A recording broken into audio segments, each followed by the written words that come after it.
Europe 1, 2022. Dimitri Pavlenko. 8h41, le 18 mars 1962, il y a 60 ans, après 18 mois de difficiles négociations. Les autorités françaises et une délégation du GPRA, comme on le disait, le gouvernement provisoire de la République algérienne, entraient dans l'histoire en signant sur les bords du lac Léman les accords d'Évian. Ces textes mettaient fin à 8 années d'une guerre féroce, ainsi qu'à 132 années de présence coloniale française en Algérie. La gestation fut longue et difficile. L'application des accords extrêmement brève, malgré 2 référendums, l'un en France, l'autre en Algérie. Les mois qui suivirent la signature révélèrent bien vite l'utopie juridique qu'étaient ces accords d'Évian, bien vite trahis, noyés dans le sang des massacres, le chaos et l'anarchie de la guerre civile. Bonjour Philippe Val, rebonjour plus exactement. Bonjour Dimitri. Jeannette Bougrabe est avec nous également. Bonjour Jeannette, essayiste, docteur en droit, ancienne présidente de la HALD, fille de harki. À chaque fois je le dis, et c'est comme une ligne de votre CV finalement. Non, mais bien sûr, mais je pense que ce qui m'a permis de me structurer. Ça m'a structuré, ça m'a donné aussi l'envie de me battre pour réussir dans mes études, pour réparer l'injustice dont ont été victimes mes parents. Voilà.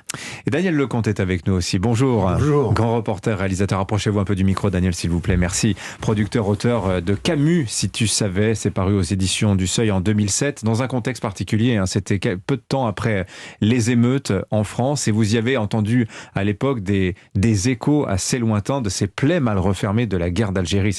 C'était un peu la thèse de votre livre à l'époque. Oui, d'autant qu'il y avait au même moment, il y avait eu l'UMP qui avait fait un projet de loi concernant les aspects positifs de la colonisation française, ou de la présence française plutôt. Et donc ça avait semé le trouble partout dans la classe politique. Et donc voilà, ça me paraissait exagéré, ce genre de réaction. Et donc il y avait eu une publication de ce livre qui reprenait en partie celui que j'avais écrit en 1980. Sur la colonisation et sur les pieds noirs en particulier. Oui. Vous disiez ça, qui aurait pu imaginer, à l'époque, donc on était à, je fais une déduction, 45 ans, 50 ans pratiquement après la signature des accords d'Évian, qu'on reprendrait les mêmes mots qu'on avait à l'époque, intégration, assimilation, citoyenneté, tous mots qu'on employait en Afrique du Nord dans les années 40-50 pour répondre aux défis de l'immigration en France en 2006. À l'époque, ça n'a pas beaucoup changé. Absolument. Et je veux dire, et d'ailleurs, jusqu'à aujourd'hui, ça n'a toujours pas changé. Oui. Enfin, donc, il y a quelque chose de gelé dans cette histoire-là, quelque chose qui s'est glacé en 1962 et dont on ne bouge pas. C'est-à-dire, on fonctionne aujourd'hui quasiment avec les mêmes catégories qu'on fonctionnait à l'époque. Philippe Val, quand on parle de la guerre d'Algérie, on se rend compte, il y a 2 mémoires. Il y a une mémoire plutôt de gauche, il y a une mémoire plutôt de droite. On va détailler un petit peu, mais ce qui est assez frappant, ces accords d'Évian, qu'est-ce qu'il en reste? Parce qu'en fait, on se rend compte rétrospectivement que c'est l'arrêt des hostilités entre les autorités officielles des 2 pays, mais c'est pas du tout la fin de la guerre. Non, mais c'est l'arrêt. Non seulement c'est l'arrêt des hostilités, mais c'est un contrat de collaboration entre la France, le pays colonisateur, et les anciens colonisés, l'Algérie. En fait, comme contrat de collaboration, c'est un peu bizarre parce que il y a une immigration massive du pays vainqueur, incroyable, qui a vaincu la première armée d'Europe, mais qui vient ramasser les poubelles à Paris. Donc il y a quelque chose de très étrange dans cette suite de la guerre d'Algérie, parce que la jeunesse censée reconstruire son pays a tendance à partir chez l'ancien colonisateur. Ouais. Et j'ai un souvenir précis pour dire que tout a basculé, les promesses, après les accords d'Évian. J'ai le souvenir de Jacques Lanzmann, qui était très engagé là, qui avait rencontré Boumedienne, de Claude Lanzmann. Jacques Lanzmann, c'est les cactus. Mais Claude Lanzmann, c'est la Shoah.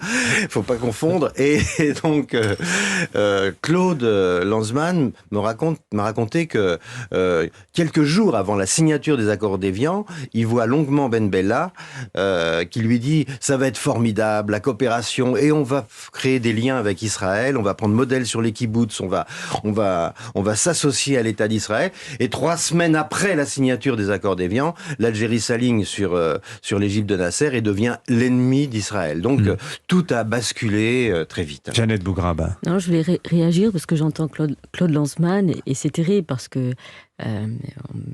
dans la revue Les Temps modernes, la revue qui était fondée par Sartre, il qualifiait les harkis de chiens. Donc il a eu, après, quelques années plus tard, une sorte de rédemption en s'excusant du terme utilisé. Mais ce qui est assez affreux, c'est que le nombre de personnes qui ont été tuées, assassinées, égorgées, ébouillantées, émasculées, des enfants tués alors pour crime d'avoir servi la France, Oui. alors même que dans les accords d'Évian, il était bien précisé que nul ne peut être inquiété, recherché, poursuivi, condamné, ni faire l'objet de décisions pénales, de sanctions disciplinaires Oui. ou de discrimination quelconque en raison d'actes commis en relation avec les événements politiques. Il y avait cette idée que tout est pardonné, amnistie totale, protection des biens, y compris des Européens qui restaient là-bas. Voilà. C'était ça qui était écrit, entre autres, dans les accords d'Évian. C'était ça.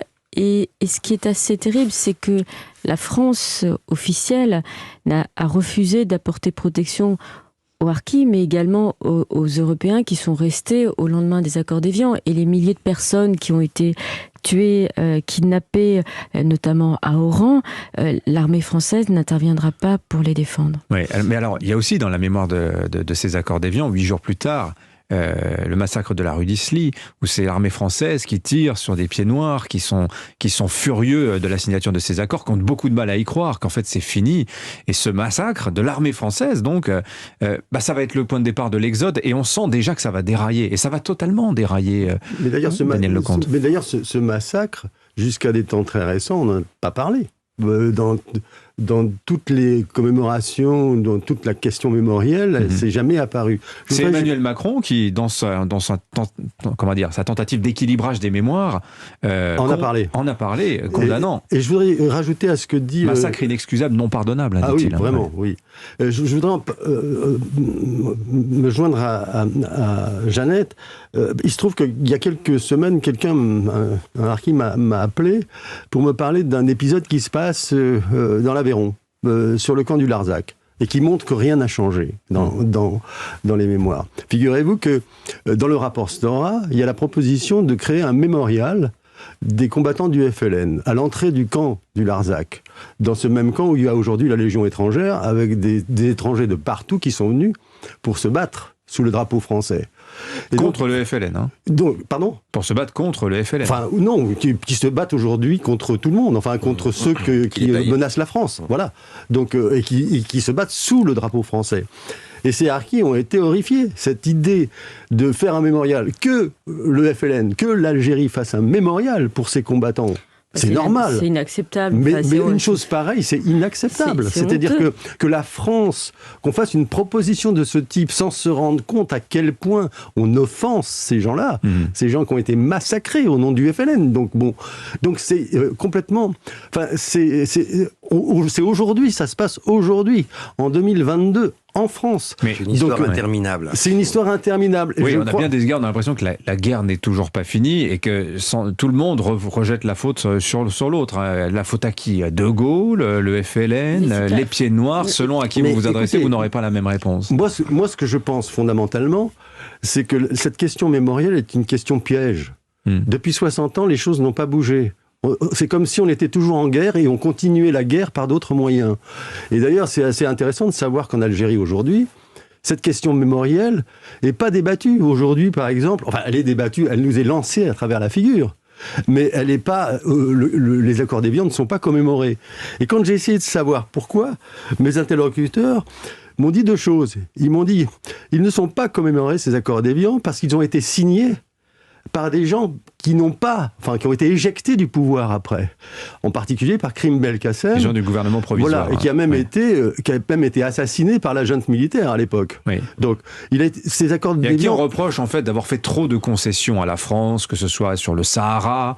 Mais pas du tout, il les a pas faites, puisque de toute façon, ces accords ont entériné le Sahara au bénéfice des Algériens, alors que le général de Gaulle était favorable à ce que ce soit, si vous voulez, un espace partagé par toutes les populations riveraines et tous les pays riverains, ce qui, disait-il, était une proposition intelligente. Elle a été refusée et la France a accepté que ce soit à la seule Algérie que soit attribué le Sahara. Ouais. Mais si vous voulez, ce que je veux dire, c'est que...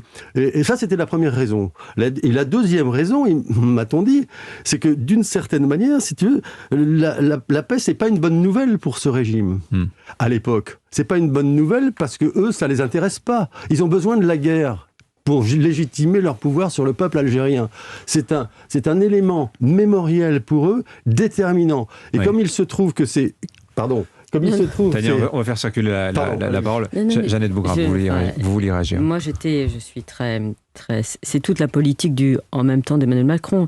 Je regardais hier la presse algérienne sur Internet, que ce soit El Watan ou Liberté Algérie. C'est vrai qu'ils ne parlent pas ils parlent pas des accords d'Évian parce qu'ils estiment, pour certains d'entre eux, que c'était le prolongement d'un accord colonial et donc par conséquent, il ne faut pas en parler.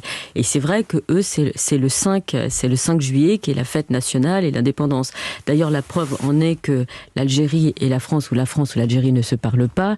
Je crois que c'était il y a 2 ans ou 3 ans, la France a souhaité bonne fête de l'indépendance aux Algériens le 19 mars, alors que pour eux, c'est le 5 juillet, pour vous dire à quel point leurs logiciels sont grippés. Mais parce que le 19 mars, c'est le référendum en France. Oui, c'est la signature des accords d'Évian, et ensuite, c'est le cessez-le-feu, suivi d'un référendum en France, et ensuite, 3 mois plus tard, en début juillet, du référendum en Algérie. Mais moi, je trouve, et je pense que François, c'est la seule fois où je dois être un peu, enfin, il y a 2 fois où je suis en accord avec Mitterrand, c'est l'abolition de la peine de mort et le fait qu'il refuse de dire que le 19 mars, c'est la fin de la guerre d'Algérie. Et c'est très étrange que François Mitterrand, en fait, ce que l'on fait là, et ce qu'a fait François Hollande, c'est disant que le 19 mars, c'est la fin de la guerre d'Algérie. C'est pas la fin de la guerre d'Algérie. Quand plusieurs dizaines de milliers de personnes meurent après, soi-disant, la fin d'une guerre, on peut pas faire ça. Et je trouve que demain, l'événement, dont je ne sais absolument pas quelle sera la dimension faite par Emmanuel Macron. Alors vous faites allusion, à la commémoration. Il est précis, il dit c'est une commémoration, ce n'est pas une célébration. Sûr, petit comité. L'ambassadeur d'Algérie a été invité. Visiblement, il vient pas. Il a raison. Ça va être franco-français. Il a raison. Enfin, je veux dire, quand la France fait un rapport sur la guerre d'Algérie, normalement, cette question mémorielle, elle doit se faire à 2. Benjamin Stora qui fait un rapport et dont il oublie tout un pan des personnes, et notamment, je pense, aux harkis qui ont été dans des camps, ça pose problème. C'est-à-dire que la France, elle est toute seule à faire quelque chose, et l'Algérie, de son côté, ne fait rien. Et elle continue. Elle a fait un rapport, ouais. Et c'est la dernière chose. Moi, je ne suis qu'un témoin de ce qu'a pu vivre mes parents qui sont aujourd'hui morts.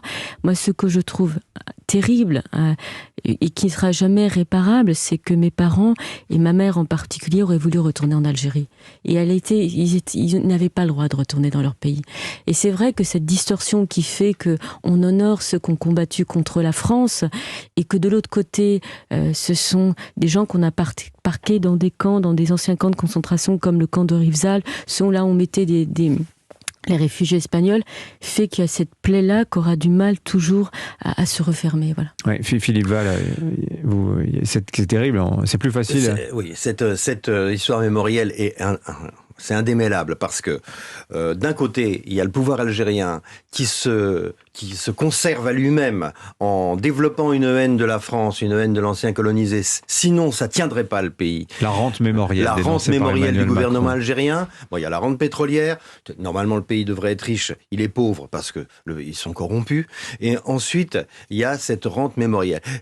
C'est sur la haine de la France et de l'ancien colonisateur qu'il prospère. Et chez nous en France, une certaine gauche qui a prospéré aussi sur l'entretien de cette mémoire coupable des générations suivantes, qui pourtant n'y étaient pour rien. Quand un enfant naît après 1960, il n'a jamais colonisé nulle part. Comme un petit enfant algérien qui naît en 1970, il n'a jamais été colonisé par personne. Et pourtant, sans vergogne, il y a une espèce de gauche qui a perpétué cette malédiction archaïque de la culpabilité et qui condamne des innocents pour des choses qu'ils n'ont pas vécues. Donc, c'est très difficile de sortir de là. Et je pense que il y a une espèce de devoir de vérité pour qu'on puisse enfin fraterniser par-delà cette mémoire corrompue. C'est une mémoire corrompue. Comment vous équilibrez les mémoires? C'est ce que fait Emmanuel Macron quand d'un côté il dit les massacres inexcusables d'octobre 61 et de Charonne. Donc ça, c'est la France coupable. Et de l'autre qu'il dit oui, mais pas de repentance postcoloniale, pas de panthéonisation de Gisèle Halimi qui avait défendu les combattants du FLN. Donc oui, est-ce qu'on peut... Non mais peut-on faire mieux que cela ou alors on arrête d'en parler? Moi je pense qu'on peut faire mieux. Alors qu'est-ce qu'on peut faire selon vous? On peut faire de l'histoire à la place de la mémoire. Si vous voulez. C'est quand même un truc incroyable, l'histoire de la mémoire. La mémoire, c'est une subjectivité absolue en fonction des camps auxquels on appartenait, des ethnies, des cultures, etc. Donc c'est un immense marché public ouvert, si vous voulez, à des concurrences mémorielles. Je pense qu'il y a quelque chose qui est très important. C'est l'histoire. On a besoin d'histoire. On n'a pas besoin de récits individuels. Plus d'histoire, moins de mémoire. Voilà, ou particulier sur ses propres souffrances. Vous voyez ce que je veux dire? Moi, je trouve que, d'ailleurs, c'est pas moi qui le disais seulement, c'est Kamel Daoud qui l'a écrit. La mémoire commune est une supercherie. Ça ne marche pas. Voilà mon sentiment. Bah, écoutez, merci de l'avoir partagé, ce sentiment avec nous, Daniel Lecomte. On aurait pu en parler encore longtemps. Europe 1 consacre un podcast, je vous le rappelle, qui sort aujourd'hui sur europe1.fr ainsi que sur toutes les plateformes. Ça s'appelle Alger, Europe numéro 1. Pardonnez-moi, j'ai plus le titre exact. Mais quelque chose dans ce goût-là. Voilà, vous retrouverez. Merci Jeannette Bougrave et Philippe Ball. Bonne semaine à tous les trois.